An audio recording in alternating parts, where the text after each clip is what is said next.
يعني مجرد اللي انت تعلق على قصة بيحكيها كاهن او قسيس ان دي خرافة ومفيش دليل عليها، وان حتى القصة لا تتناسب مع العقل ولا المنطق ولا الوجدان، لا ده الدنيا تتقلب، الدنيا تتقلب.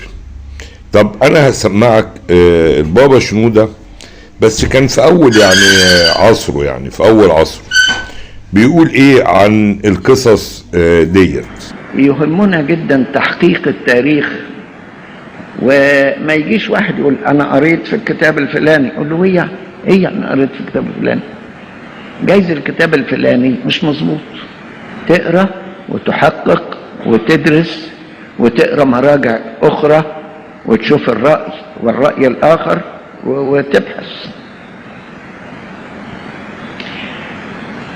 من ضمن الاشياء التي تحتاج الى تحقيق في التاريخ بعض القداسات التي يظهر فيها الرسل والمسيح وحاجه كده، حاجات خيال. يقول لك اتعمل القداس الفلاني، القداس الفلاني، وجه متى الرسول قرا الانجيل. يعني روح جه متى الرسول قرا الانجيل. واعمال الرسل الابراكسيس اراها لوقا الانجيلي، لان لوقا الانجيلي هو اللي كتب اعمال الرسل. وجه داوود قال المزمور، وجابونا داوود قال لكم اللي يسأل على الآيات قولوا له إيمانك في حاجة غلط. وجه بطرس ألقى العصا. ده يعني شك يعني ان الناس اللي بتعمل القداس وشافت القديسين وشافت الرسل جم الهيكل ومالوا الهيكل اثناء اسمائهم ما بتتقال، والهيكل اتملى قديسين وملائكه اثناء القداس، تقدر تكذب الكلام ده؟ لا طبعا، ده مكتوب في كتب ومكتوب في مراجع ومكتوب بقاله سنين طويله. معقوله تكذب الكلام ده؟ لا، انت تبقى كده ايمانك في حاجه غلط، تبقى بقيت بروتستانتي، تبقى طلعت خالص من كل الطوائف، تبقى عندك حاجه غلط في دماغك. ايه يا عم في ايه ده؟ يبقى ايمانك في حاجه غلط. داود لما قال لك كده، لكن شوف البابا بيقول لك ايه. يعني روح يا متى الرسول قرا الانجيل. واعمال الرسل الابراكسيس اراها لوقا الانجيلي، لان لوقا الانجيلي هو اللي كتب اعمال الرسل. وجه داوود قال المزمور، وجه بطرس ألقى العصا. يا ما سمعناه. ده يعني تستيفة كده خرافية بيتخيل ده. وجه المسيح نام على المذبح. ده كلام إحنا. وللأسف مثل هذا. كم مرة فيكم واحد سمع إنه شاف الحمل اثناء القداس، وشاف يا ابونا بيقطع، وشاف واللي سمع طفل بيصرخ، واللي سمع كم مره سمعتوا الكلام ده؟ كم مره سمعتوا الخرافات المصنعه دي خرافات عجائزيه مصنعه بينهي عنها الكتاب اصلا. لاني هكلمكم وكلمتكم وهكلمكم تاني عن السر التناول اللي هم قالوا عليه الكلام ده كله، وهقول لكم التناول الحقيقي ايه، وامتى ازاي يتعمل، وامتى اتعمل، وايه اللي بيحصل بالظبط فيه. غير بقى ان المسيح جه نام على المذبح وهو ابونا بيقطعه وابونا بيحضره، الكلام ده كله انا شخصيا مش مآمنه بيه اطلاقا اطلاقا. وعندي سلسله حلقات مع انبا رفائيل تعجبكم قوي. الكلام اللي اقوله ليكم موجود في كتاب طقسي اسمه الدفنار، وبيتقري على ما اظن في دير المحرق في العيد بتاع التخيل ده. وجه المسيح نام على المذبح. ده كلام إحنا. وللأسف مثل هذا الكلام اللي هو بيقوله ده كلام اتقال انه حصل جوه المذبح اثناء التناول، اثناء تحضير القداس، اثناء القداس نفسه، والكلام ده متداول وانا سمعته، وانتوا كمسيحيين اي مسيحي منكم سمعوا. بس البابا شنودة بيقول بكل وضوح ان الكلام ده اسمعوا. ده كلام إحنا. وللأسف مثل هذا الكلام اللي اقوله ليكم موجود في كتاب طقسي اسمه الدفنار، وبيتقري على ما اظن في دير المحرق في العيد بتاع. كتاب طقسي يعني الطقس، التقليد والطقس. قال لا وبعدين يقول لك قداس في قصة حياة الأنبا شنودة رئيس المتوحدين، اتعمل في السماء ده وجابوا تفاحة من فوق وسلمها هو وتلميذه ويصل. هما هيلعبوا علينا الاثنين دول ولا ايه؟ واحد يحضر قداس ويجيب تفاحة من فوق، هو فوق فيه تفاح وفوق فيه أداديس، ده القداس لمغفرة الخطايا، وفوق في السماء مفيش مغفرة خطايا. وبس يعني معلش هقطع قداسة البابا شنودة ثانية كده، القداس لمغفرة الخطايا. لا أنا عايزة أقول حاجة مهمة، المسيح دخل للأقداس مرة واحدة وجد لنا فداء أبديا. مفيش حد بيحضر المسيح على المذبح، ودم المسيح لا يمكن، ذبيحة المسيح لا تكرر، لا تكرر ولا تعاد أبدا، لكن احنا بنعمل ده للذكرى، وكل مرة بنعمله احنا اللي بنتحد فيه، مش هو اللي بينزل يتحول، احنا اللي بنتحول ونبقى حاجات بنرتفع لفوق، مش هو اللي بينزل ويتذبح ويتقطع ويتاكل ويتفاعل مع الجسم، واللي بينزف ما ياكلش منه، واللي بينزف ما يتناولش الدم، لان دمه بينزل ازاي ياخد دمه ودمه بينزل؟ ده كلام مش مقبول اصلا، تمام، مش مقبول اساسا. فالمسيح ذبيحته لا تكرر، فالقداس بيتعمل بيقول لمغفرة الخطايا. الحقيقه ان مغفره الخطايا لو احنا مامنين ان دم المسيح بيغفر الخطيه، فدم المسيح اتقال عنه كده بكل وضوح، دخل الى الاقداس مره واحده فوجد لنا فداء ابديا لا تكرر، ذبيحه المسيح لا تكرر. تمام، نكمل. فالواحد يشوف واحد يحضر قداس ويجيب تفاحة من فوق، هو فوق فيه تفاح وفوق فيه أداديس، ده القداس لمغفرة الخطايا، وفوق في السماء مفيش مغفرة خطايا. فالواحد يشوف قداس ايه وبتاع ايه. تقول لي موجودة في كتاب طقسي مش طقسي، مفروض لجنة المجمع تنقي الكتب الطقسية من أمثال هذه الأمور. يا ريتني يا الأنبا بشوية ياخد باله من النقطة دي. تنقية الكتب الطقسية، إذا الطقس اللي احنا جالنا بالتقليد اللي احنا استلمناه بالحشو المتوارث عبر الأجيال علينا في الكنيسة، ده كله البابا شنودة قال يا ريت يحصل لها تنقية للكتب الطقسية. هل حدث التنقية للكتب الطقسية؟ ما حصلش. تمام، واعرفوا ان ده ما حصلش لحد دلوقتي، ولو اي حد حب يعمله بالذات، يعني يمكن الوحيد اللي كان يقدر يعمله وهو عايش كان البابا شنودة للكاريزما الخطيره اللي كانت عنده، لكن لو البابا الموجود حاليا حب يعمله هياكلوه حي. ده هو قال كلمه مره واحده بس، قال بس ان بطرس قال انت المسيح، ولما جم يكتبوا لانهم كانوا شافوا القيامه، يعني الراجل بياكد ان حصل موت وقيامه، يا راجل بياكد ان الكلام صح وانهم اتاكدوا بنفسهم قبل ما يقول انت الابن الله الحي، لكن قال له انت ما المسيح، ما هو المسيح المرسل من الله مش اي مسيح. هو داود كان مسيح الرب، سليمان كان مسيح الرب، حتى شاول كان مسيح الرب، تمام، لكن المسيح انت ابن الله الحي، انت اللي هو يعني انت الجامد جدا، انت اللي احنا مستنيينه. بطرس قال لما يقول له انت المسيح بتكفي، حتى لو البابا غلط فيها ما ينفعش نذبحه ونقول احنا مش عايزين البابا عشان قال كده، ليه يعني؟ ليه يعني؟ ما هو داود لما بمنتهى السهوله قال لكم قعدنا 200 سنه ما عندناش كتب، وكان الموضوع بيستلم شفاهه، والموضوع يعني ما ينفعش حد يقول لي هات لي شاهد، لانك لو قلت لي هات لي شاهد هقول لك يبقى ايمانك في حاجه غلط، دماغك في حاجه غلط، عشان قلت عايز شاهد، عشان قلت وريني الانجيل بيقول كده فين. فلما حد بيتكلم دلوقتي اي حد بياكلوه.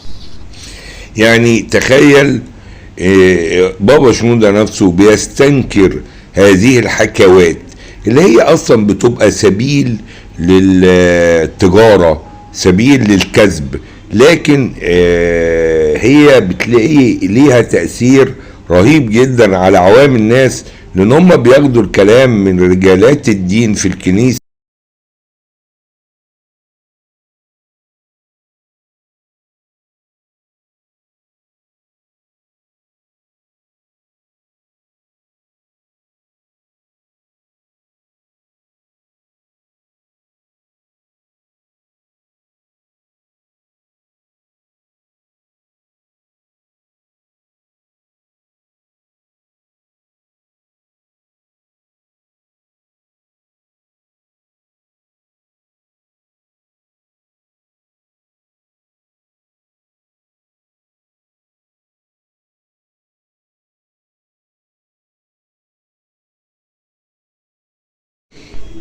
عاوزك بقى تركز في الكلام بتاع البابا شنودة جدا، لان الكلام ده اللي بيصاغوه المسلمين باسلوبهم بس نفس المضمون، وبيلاقوا اعتراض عليه واتهامات عليه، اتهامات خطيرة. مجرد بس ان المسلم يقول لك فتح عينيك، اعرف حقيقة ايمانك، الكلام او القصص دي خيالات، شغل دماغك، لا ده تبقى مشكلة جامدة. طب هنشوف نفس الكلام ونفس المضمون من رأس الكنيسة البابا شنودة. يهمنا جدا تحقيق التاريخ، وما يجيش واحد يقول انا قريت في الكتاب الفلاني، اقول له هي انا قريت في الكتاب الفلاني، جايز الكتاب الفلاني مش مظبوط. عبارة تحقيق التاريخ دي لو قالها مسلم يعني الدنيا هتتقلب. يقول انا قريت في الكتاب ده، طب يا ابني التاريخ ما ذكرش اي حاجة عن القصة اللي انت بتقولها او الحكاية اللي انت بتحكيها. طب يا ابني حتى الكتاب المقدس بيستنكر مثل هذه الحكاوات. لا لا لا لا، يبقى انت كده بتكره المسيحيين وبتكره المسيحية. يا ابني احنا بنتكلم من منطلق اكاديمي يا حبيب قلبي، مفيش الكلام دوت، لا تبقى مشكلة كبيرة. تقرا وتحقق وتدرس وتقرا مراجع اخرى وتشوف الرأي والرأي الآخر وتبحث. وهو ده الكلام اللي بينصح بيه دايما المسلمين، يعني اخواتنا في الوطن المسيحيين. يا عم ابحث وقارن وارجع لكلام الآباء، ما تسمعش من فم الرجل في الكنيسة وتاخد الكلام على انه يعني اله بيتكلم. يعني المفروض الانسان يبقى بيشغل دماغه، ولا سيما في الاتجاه الديني. الثقافة الدينية هنا هتأثر تأثير شديد وكلي على حياتك. لا ما يسمعش بقى الكلام. طب خلاص يا سيدي ما تسمعش كلامنا، بس مش معقولة يعني هتتجاهل كلام البابا الشنودة، مش معقولة. من ضمن الأشياء التي تحتاج إلى تحقيق في التاريخ بعض القداسات التي يظهر فيها الرسل والمسيح وحاجة كده، حاجات خيال. بص بيقول لك ايه في القداس، حاجات خيال. وقاعد في القداس تلاقي حمامة دخلت وقفت على راسه او على كتفه، او يقول لك انا شفت القديس الفلاني ظهر والرسول العلاني ظهر. ايه يا عم، ايه يا سيدي، شفت العذراء ظهرت. ايه يا عمي اللي انت بتعمله ده، ايه اللي انت بتقوله؟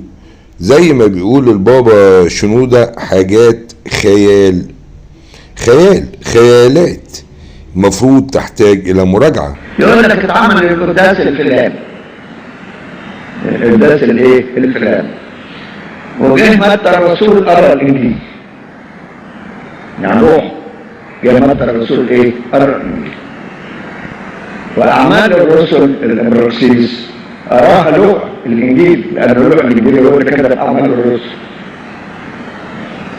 وجه داوود قال المزمور، وجابونا داوود قال لكم اللي يسأل على الآيات قولوا له إيمانك في حاجة غلط. وجه فلان قال لك البابا كرولوس طلع من الصورة وزق الحرامي.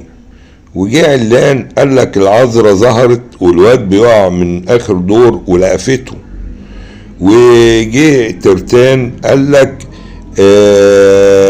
الراجل كان متقطع حتت صغيرة، وبعدين اتحط في شنطة العربية، ولما اتقبض على المجرمين والضابط بيفتح الشنطة لقى الراجل متخيط ورجع تاني، كان واقف على غرزة واحدة.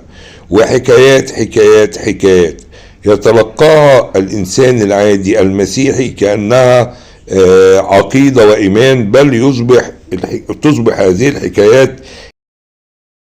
وجه بطرس القلاص ده يعني ان الناس اللي بتعمل القداس وشافت القديسين وشافت الرسل جوه الهيكل وملوا الهيكل اثناء اسمائهم ما بتتقال، والهيكل اتملى قديسين وملائكه اثناء القداس، تقدر تكذب الكلام ده؟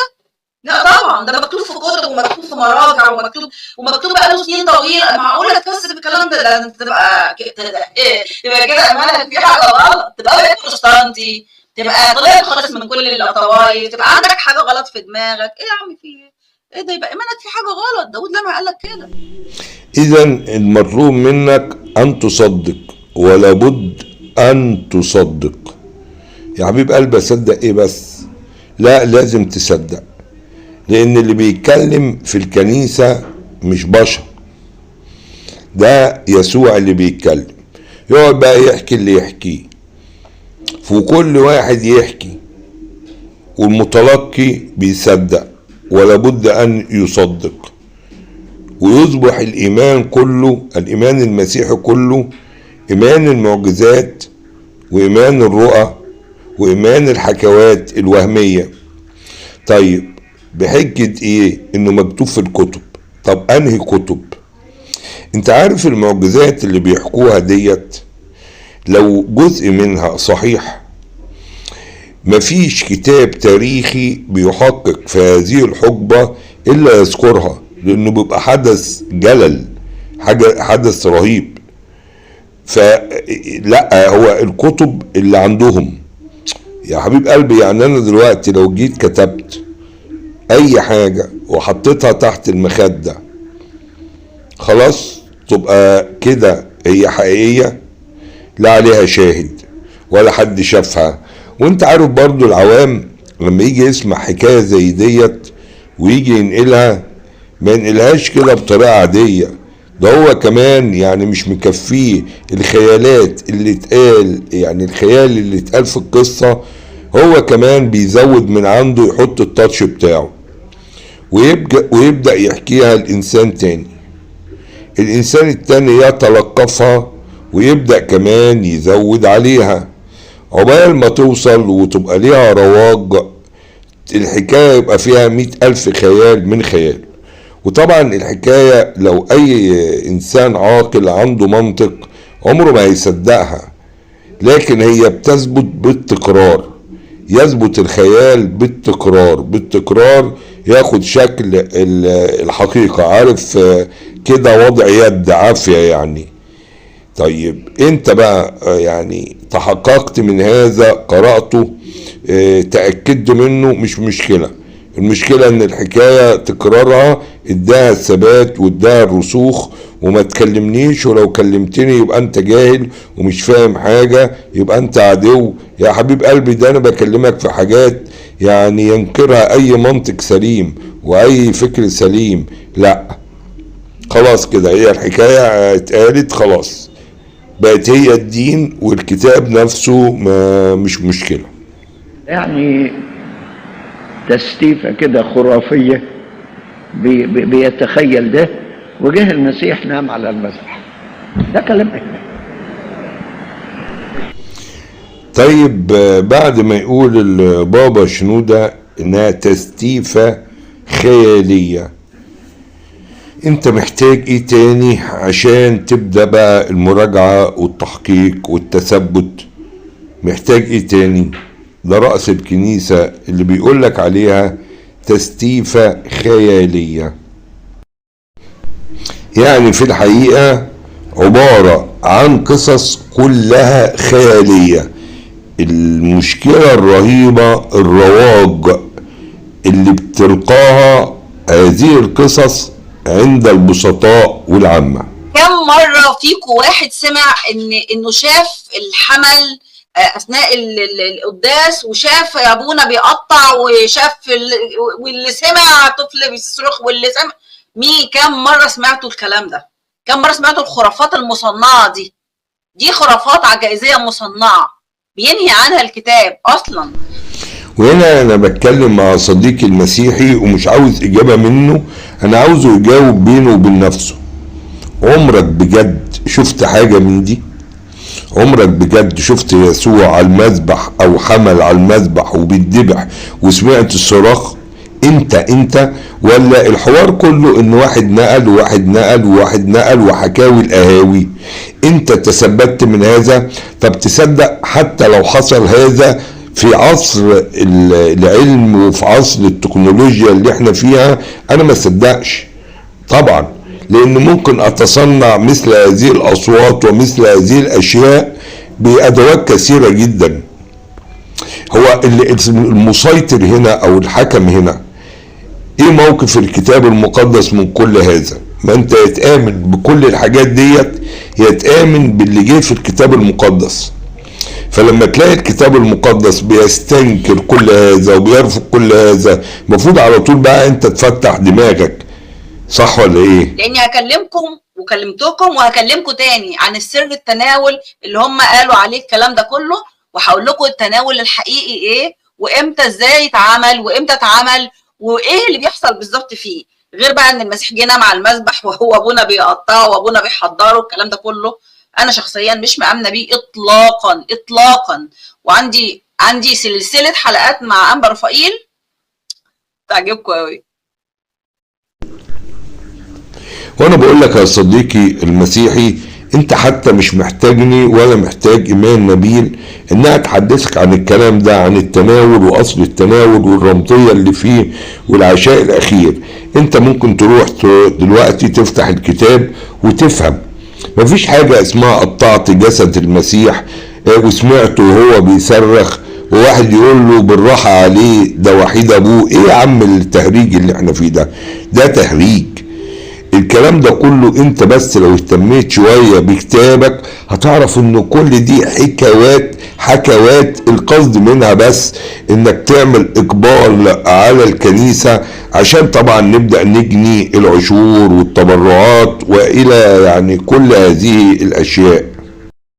الكلام اللي اقوله ليكم موجود في كتاب طقس اسمه الدفنار، وبيتقري على ما اظن في دير المحرق في العيد بتاع الراجل بيقول تخيل ده، وجه المسيح نام على المسبح. ده كلام ايه؟ وللاسف يعني البابا شنودة دلوقتي بيستنكر كل هذه الحكوات اللي هي بتتقال في القداس، وذكر اسم المكان، بل ان الكلام ده مكتوب في كتاب واحد مألفه مع نفسه. يعني شوف لهجة الاستنكار اللي بيتكلم بيها البابا شنودة. كتاب طقس، يعني طقس التقليد والطقس. لا وبعدين يقول لك قداس في قصة حياة الأنبا شنودة رئيس المتوحدين، اتعمل في السنة ده وجابوا تفاحة من فوق وسلموا هو وتلميذه ميسر. ما يلعبوا علينا الاثنين دول، واحد يحصل القداس ويجيب تفاحة من فوق، هو فوق فيه تفاح وفوق فيه أدابيس. ده القداس لمغفرة الخطايا، وفوق في السماء ما فيش مغفرة الخطايا.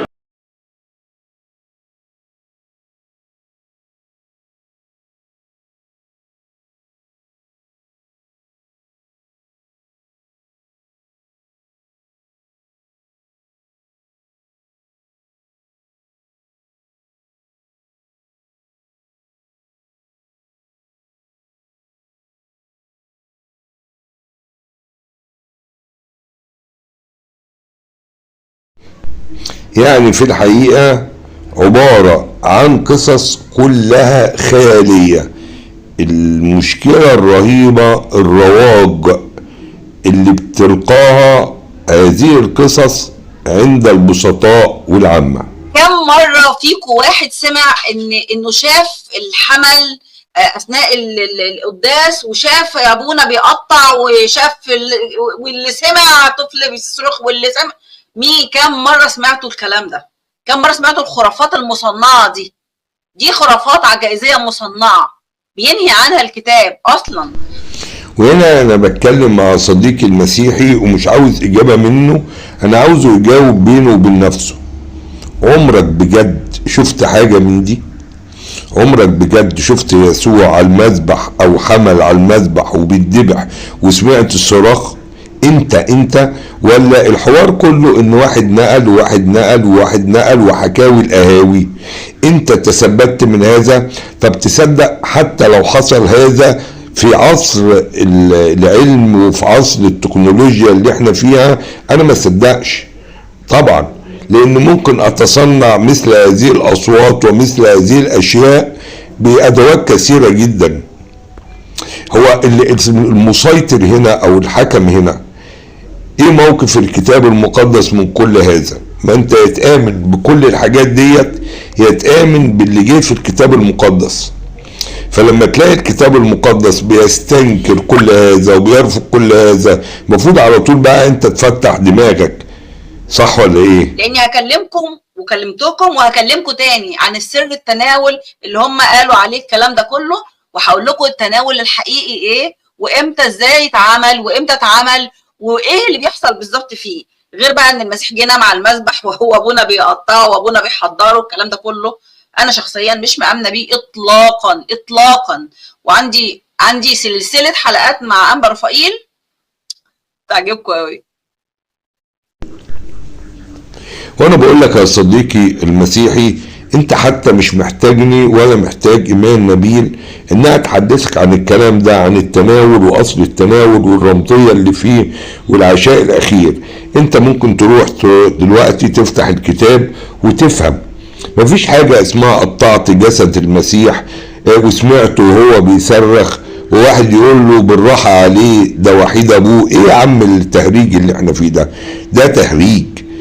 الكلام ده كله انت بس لو اهتميت شوية بكتابك هتعرف ان كل دي حكوات القصد منها بس انك تعمل اقبال على الكنيسة، عشان طبعا نبدأ نجني العشور والتبرعات والى يعني كل هذه الاشياء.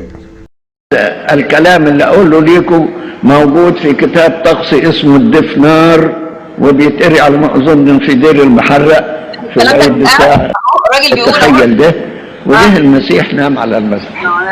ده كلام وللاسف يعني البابا شنودة دلوقتي بيستنكر كل هذه الحكوات اللي هي بتتقال في القداس، وذكر اسم المكان، بل ان الكلام ده مكتوب في كتاب واحد مألفه مع نفسه. يعني شوف لهجة الاستنكار اللي بيتكلم بيها البابا شنودة. كتاب طقس، يعني طقس التقليد والطقس. لا وبعدين يقول لك قداس في قصة حياة الأنبا شنودة رئيس المتوحدين. اتعمل في السنة ده وجابوا تفاحة من فوق وسلموا هو وتلميذه ويصر. ما يلعبوا علينا الاثنين دول. واحد يسأل قداس ويجيب تفاحة من فوق، هو فوق فيه تفاح وفوق فيه أدابيس. ده القداس لمغفرة الخطايا، وفوق في السماء ما فيش مغفرة الخطايا. هنا بقى يعني على طول يجي في المخ اللي بيفهم يعني التقليد. لما تقول لي على حاجة انها تقليد كنسي انا ابدأ اقلق. البابا شنودة نفسه بيستنكره. مش انت كل حاجة عاوز تزودها او عاوز تقولها من مزاجك تروح حاطط عنوان التقليد الكنسي والاستلام. استلمنا منين؟ انت استلمته منين؟ طب ايه الدليل اللي انت استلمته؟ القداس لمغفرة الخطايا. لا انا عايزه اقول حاجه مهمه. المسيح دخل الاقداس مره واحده فوجد لنا فداء ابديا. مفيش حد بيحضر المسيح على المذبح، ودم المسيح لا يمكن، ذبيحه المسيح لا تكرر ولا تعاد ابدا. لكن احنا بنعمل ده للذكرى، وكل مره بنعمله احنا اللي بنتحد فيه، مش هو اللي بينزل يتحول. احنا اللي بنتحول ونبقى حاجات بنرتفع لفوق، مش هو اللي بينزل ويتذبح ويتقطع ويتاكل ويتفاعل مع الجسم، واللي بينزف ما ياكلش منه، واللي بينزف ما يتناولش الدم، لان دمه بينزل. ازاي ياخد دمه ودمه بينزل؟ ده كلام مش مقبول اصلا، تمام؟ مش مقبول اساسا. فالمسيح ذبيحته لا تكرر. فالقداس بيتعمل بيقول لمغفرة الخطايا.